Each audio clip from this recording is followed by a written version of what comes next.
有一些朋友和网友都会问我，在欧洲旅居和远距离工作可不可行？会不会有很多繁琐的事情需要注意？在这里生活是不是比较轻松，没有那么大压力，人也不容易感到紧张和产生焦虑感等等的问题？所以今天就和大家分享一下，欧洲适合旅居工作和生活吗？嘿，大家好，我是小云。以我所知，现在挺多公司都在转型了，就是允许员工远距离工作，又或者跟以前相比，现在可以说是宽松了许多，就是一个星期去公司1-2天就行了，其余时间你都可以居家工作或者是远距离上班。也因为这些原因，导致了有许多人都想旅居工作。而且现在全世界都已经开放了给所有游客，人们想到国外去旅居工作就变得更容易了。在这之前，我们也在吉隆坡旅居工作了3个月。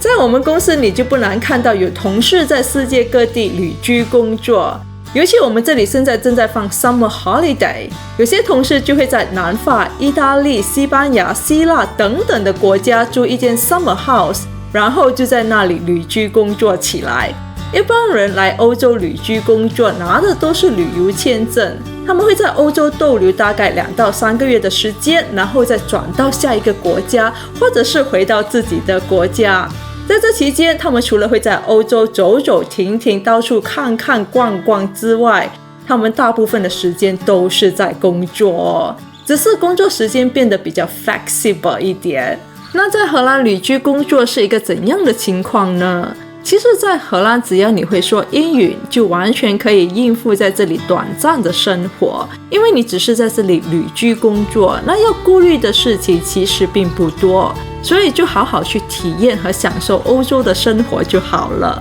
而且你会在荷兰住得挺自在的，因为只要你开口说的是英语，当地人就知道你是外国人，他们也会和你说英语，或者看到你是亚洲脸孔，他们也会自然而然地和你说英语。当然啦，如果你到荷兰乡下旅居工作，那真实的情况就会有些不同，因为有一些老人家他们并不会说英语，而且年轻人一般都搬到城市读书和上班了。那在欧洲旅居工作会不会很贵？我觉得这要看你选择的国家和城市耶。比如说以荷兰现在的情况来计算，如果你在这里没有家人也没有朋友，那你在荷兰旅居工作最大的开销就是在住宿，因为你拿的是旅游签证，租的房子最多也只租3个月左右，这跟租1整年的会有些不同。如果你只租3个月的话，那每个月的租金可能就比租1整年的要贵一些。像我住的这座城市，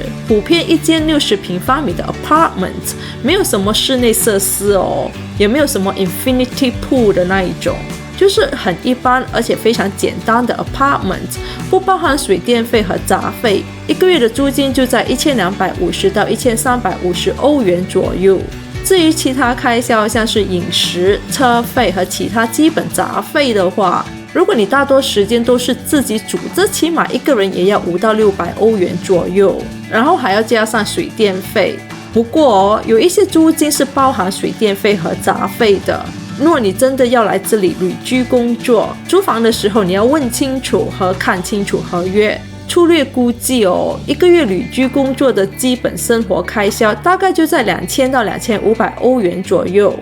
至于工作时间嘛，那就要看你自己的个人安排了。如果你可以旅居工作，那我相信你的工作时间也相当的 flexible。我们在吉隆坡旅居工作时，我们是从早上11点才开始上班，然后晚上8点左右才下班。那在荷兰旅居工作是不是一定要有一辆自行车呢？我个人觉得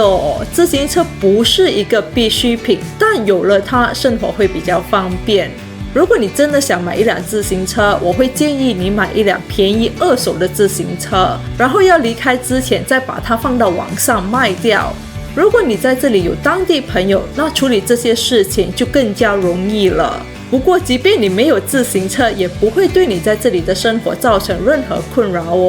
因为这里的公共交通也相当的便利。毕竟荷兰是一个非常小的国家，从 A 城到 B 城也没有特别的遥远，所以对于我来说啦，如果只是旅居的话，那自行车这东西是可有可无。如果你在这里没有朋友也没有家人，你也无需担心在这里的旅居生活，你就生活得像个游客就好了。我觉得这挺棒的，因为你会保持着一颗好奇心，还有那种新鲜感，不断的去探索。在这期间，如果你有朋友来探望你，你会知道带他们去哪里逛，带他们吃些什么等等，而且你会不断的发掘到当地人会去的地方。我觉得这感觉挺特别的。有一点我觉得比较遗憾的是，你无法深入去探索一座城市或是一个国家，因为你毕竟就只在这个地方逗留短短几个月。当然，若你真的喜欢，你还是可以回到这个地方。我觉得旅居最大的好处就是我可以在这个国家逗留几个月之后再转到下一个国家，又或者回到荷兰或是马来西亚，这样我就可以多看看我的家人，也可以让我爸妈多看看我，但他们未必想那么常看到我。还有的就是我的先生也可以看看他的家人，也可以让他的家人看看他。最重要的是我自己很想常回马来西亚旅居。你若问我们有没有移居到马来西亚的打算，这还真的没有。我们都觉得旅居工作和生活是目前为止最适合我们的生活方式。那你问这样的生活方式是否会带来很多不便和烦恼呢？我只能说人间非净土，各有各的苦，人间怎么可能有单纯的快乐呢？对吧？我们的快乐总夹杂着烦恼和忧患啊，即便是有钱人也有有钱人的烦恼，对吧？生活本来就是由每一个平凡的日子成就了一个不平凡的人生，但平凡的风景也可以很美。如果回看自己的人生，你就不难发现我们拥有的其实比没有拥有的多很多。当我们专注在自己拥有的，那生活的不便和烦恼也自然会少一些。若真要我一一列出我生活中的不如意，那一张 A4 纸也不够我写啊。我说了你别不相信，我每天都在长大，在失去，在努力，在接受，在好好生活。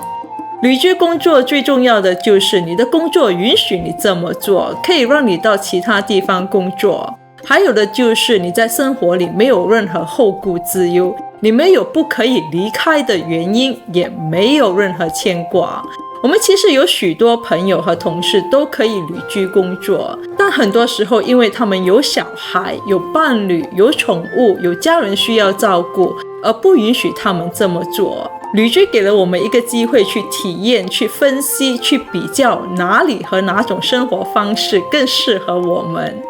当然啦，我们也听过非常糟糕的旅居经验，整个旅居生活和工作反而让他过得非常不舒心。就是他到了一个国家，因为不了解当地生活，也不认识当地人，而在生活中踩了很多雷点，然后还遇上可恶的邻居，让他在一开始旅居生活的体验就感觉非常的不好，之后整个过程也不那么的如意，而让他留下了非常糟糕的回忆。这些在旅居生活中都有可能发生，你害怕它也可能发生，你不害怕它也可能发生。既然如此，不如允许一切发生，然后再坦然面对。我想这应该就是最好的办法了。好的，今天的分享就到这里，谢谢大家的收看。如果你们有任何有关于旅居生活的问题，可以在下方留言。我是小云，我们下期再见，拜拜。